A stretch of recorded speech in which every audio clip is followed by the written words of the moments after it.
How to activate the US Bank Visa Platinum Credit Card.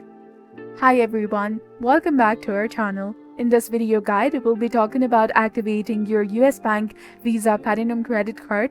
So let's get started.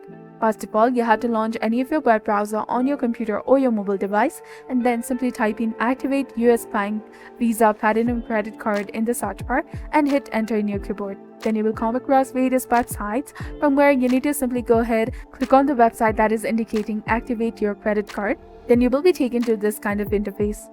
Now from this page, simply go ahead and enter your card number in the first field, followed by the last 4 digits of your social security number, and then enter the security code. And if you do not know where your security code is, you can go ahead and click on this "Where is my security code" link and get help. Now after you have entered the correct form of your card number, your last 4 digits of your social security number, your security code, click on the activate button that is highlighted in blue color in order to successfully activate your US Bank Visa Platinum Credit Card. So this was all about it. If you found this guide helpful, please consider leaving a like and subscribing to our channel. Thank you for watching. See you in the next one.